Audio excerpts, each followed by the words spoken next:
তো আমরা এখন জাতীয় পর্যায়ে করছি, আপনি যেখানে ভালো করেন আন্ডার-15-এ, ডেফিনেটলি আমরা আপনাকে পিক করবো ওখান থেকে, এবং পিক করার পরে আপনাকে 15-এ রাখবো, আপনি ক্যাম্প করবেন, প্র্যাকটিস করবেন, 15-এ চান্স পাবেন, হয়তো 17-এ চান্স পাবেন, আপনি ভালো করবেন, 21-এ আসবেন, 23-তে আসবেন, and then you will go to the national team.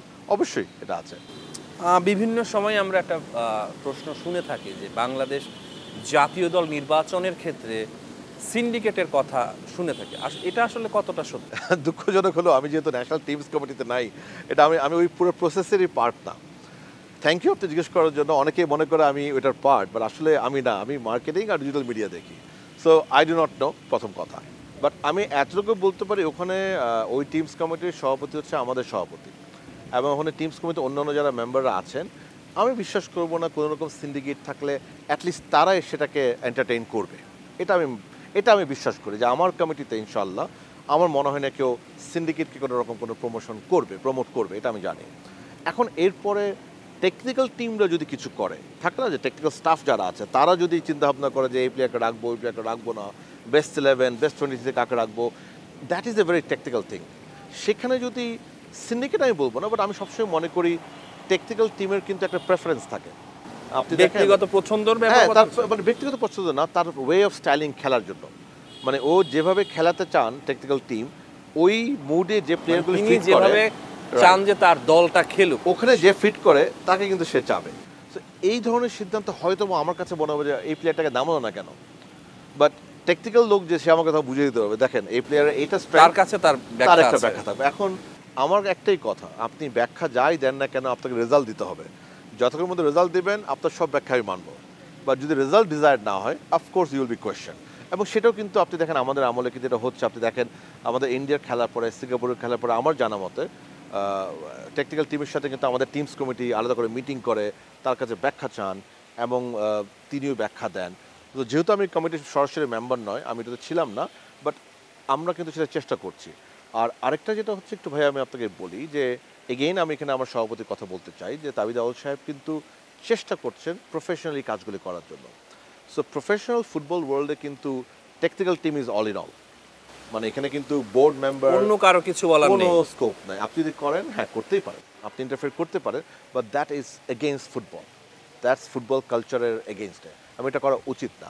হ্যাঁ, আমার যদি টেকনিক্যাল টিমের কাউকে পছন্দ না হয়, I can fire him or her, that decision I can take.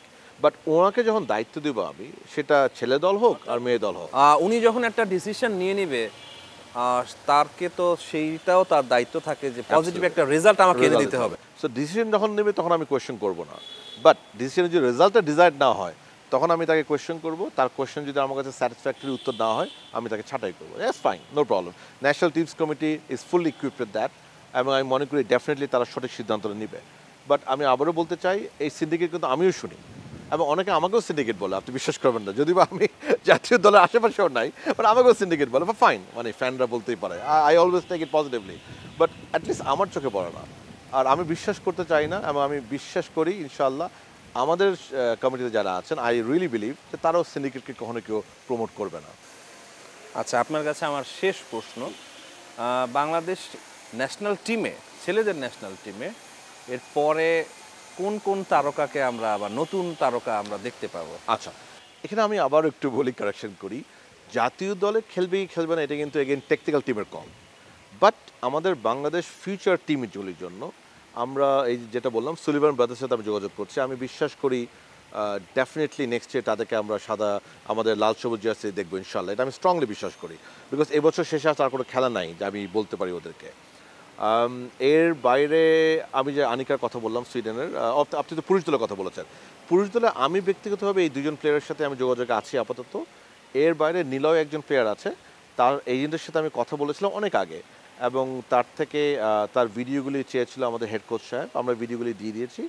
তারপর থেকে টেকনিক্যাল টিম তাদের সাথে যোগাযোগ করছে। এখন আমি আবার সিনে নাই, বিকজ মানে আমার কথা হচ্ছে আমি রিচ আউট করে যদি ওনারা রাজি করার জন্য কনভিন্স করা, যদি রাজি হয় তখন আমি প্রসেস কাজে আমি ইনভলভ হব, যখন আমাকে টেকনিক্যাল টিম বলবে যে হ্যাঁ আমরা এনাকে চাচ্ছি, আপনি এখন এটাতে হেল্প করেন। এই যে বাংলাদেশের ফুটবলের পরিবর্তনে আপনিও একটা অবদান রাখছেন, এটা আপনাকে কিভাবে আপনি ফিল করেন? এটা দেখুন, প্রথমত আমি বলতে চাই, যদি আমি অবদান রাখছি কি রাখছি না আমি জানি না। আমি আমার কাছে যে দায়িত্বগুলি দেওয়া হচ্ছে আমি সেটা পালন করার চেষ্টা করছি, আমি এতটুকু বলতে পারি।